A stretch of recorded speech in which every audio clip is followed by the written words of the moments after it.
Estamos aquí con Carlos Bezos Dalesque, director de Value Creations y colaborador de Just Action. Tenemos una coyuntura muy especial en este momento y es el reto que tenemos delante nuestro para el desarrollo de la innovación. ¿Cómo ves tú ese reto? Para mí lo más importante ahora directamente es comenzar, tanto desde el punto de vista macro del gobierno como desde el punto de vista de cientos de pequeñas empresas que no entienden muy bien o no saben o no han oído la música de que hay que innovar pero no saben qué es. Desde el punto de vista macro, el gobierno, hay mucho discurso, hay gran financiación, pero es una financiación que luego se queda muy partida, muy repartida entre cientos de actores y bueno, pues también a veces confundiendo lo que es informatizar con innovar, que son dos cosas distintas. A nivel micro, en la escala de las pequeñas empresas e incluso las medianas, innovar a veces no es tan complicado. Muchas veces pensamos que innovar es tener un coste de I+D muy alto, un laboratorio, unos científicos, unos acuerdos complicados con un parque tecnológico. A veces es tan sencillo como darse cuenta en dónde puedo reducir mis costes, en mi almacén, por ejemplo. Y para eso no hace falta una innovación científica, hace falta involucrar a la plantilla, a lo mejor plantearse tener un consultor, un coach externo o interno y formar a alguien para eso, que ponga los ojos en ello y crear un proceso. Crear un proceso quiere decir que cada persona dedique, que se involucre en este proceso, dedique una parte de su tiempo, un 10, 15, 20% a esa innovación y no a tontas y a locas, sino con un objetivo muy claro, unos plazos, unos entregables y su test y su ensayo final, ¿no? ¿Tú crees que el empresario actual está preparado para enfrentar la innovación de la forma que lo has planteado tú?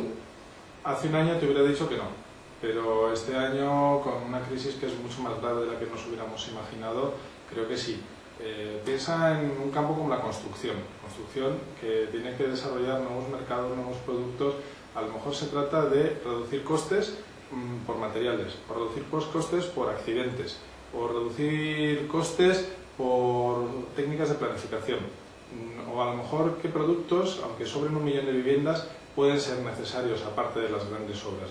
Hemos pensado, digo por imaginar, ¿no?, en las necesidades de los ayuntamientos más allá del plan de Zapatero, en qué necesita la gente, qué estrategia hay detrás, por ejemplo. Entonces, muchos pequeños empresarios españoles a los que siempre se hubiera imputado el papel de no innovadores, yo qué sé, la gente que hace calzado en Alicante, los que hacen plásticos en Castilla-La Mancha, los pequeños empresarios de turismo de Alto Aragón, por ejemplo, creo que se están poniendo mucho las pilas y que han entendido que no es un tema solo de dinero, de recursos y de alto conocimiento. Carlos, ¿qué opinas de esa paradoja en donde cuando hay dinero para innovar no se innova porque para qué cambiar? Y cuando no hay dinero, como que es el caso, pues lo único que hacemos es sobrevivir y dejamos la innovación como algo superfluo. Es una paradoja real y quizá comparable a la situación que uno tiene personalmente en su pequeña economía doméstica, ¿no? Cuando tienes dinero, pues lo gastas en viajes, etcétera, y cuando tienes que ahorrar, de repente no tienes, ¿no? Muchas familias se ven así y muchas empresas también. Entonces, quiero recordar un caso de una clínica de reproducción asistida que, de pasar a ser una clínica con un laboratorio de I+D, se convirtió en una empresa de I+D con una clínica. Entonces empezaron a desarrollar nuevos productos de genética, de diagnóstico precoz, de asistencia al parto, al embarazo, etc.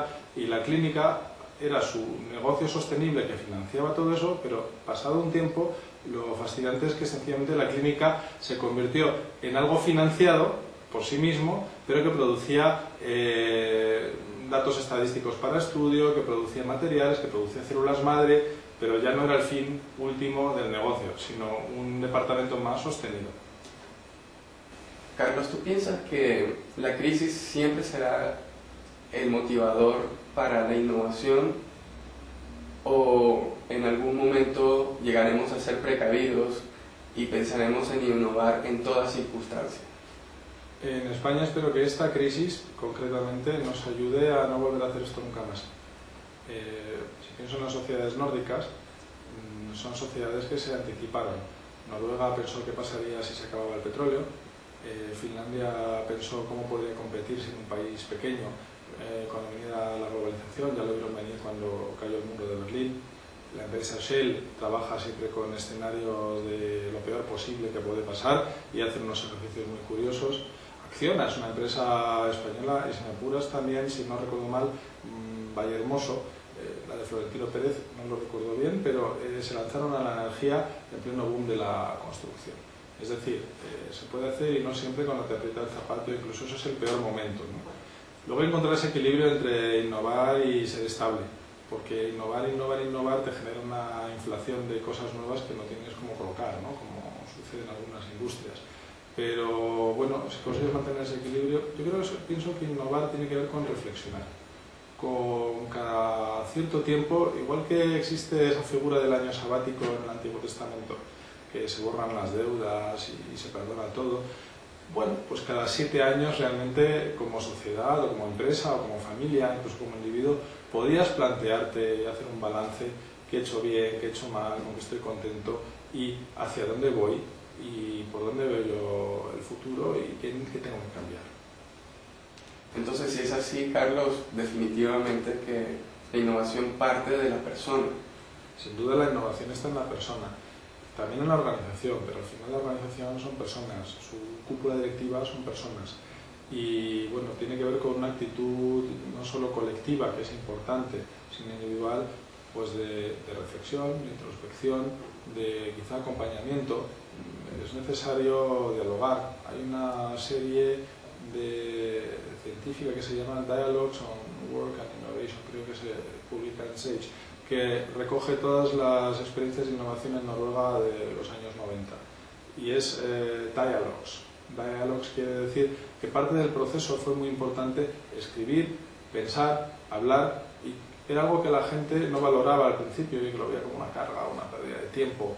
Pero con el tiempo vieron que ahí estaba el valor, porque ahí estaba precisamente las perlas de cambio y las perlas de mejora.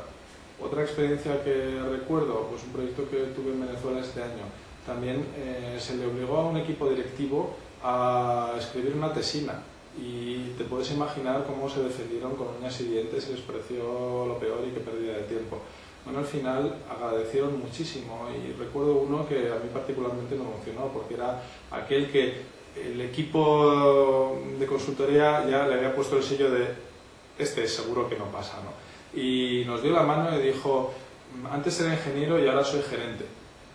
Y lo achacaba a que él había escrito y que al poder escribir había podido compartir sus ideas y haberles puesto forma más allá de la mera mecánica ingenieril, ¿no? Carlos, como conclusión, ¿qué sugieres?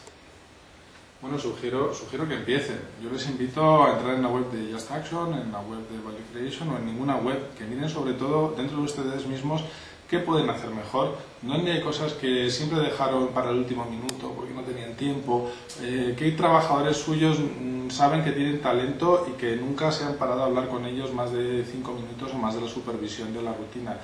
Que piensen en... Hagan ustedes un taller con estos trabajadores, júntenlos, hagan una sesión creativa y se sorprenderán de todo lo que sale. Eso es por donde yo diría que podemos empezar y que cada cual puede llevarse algo práctico de este clip, ¿no?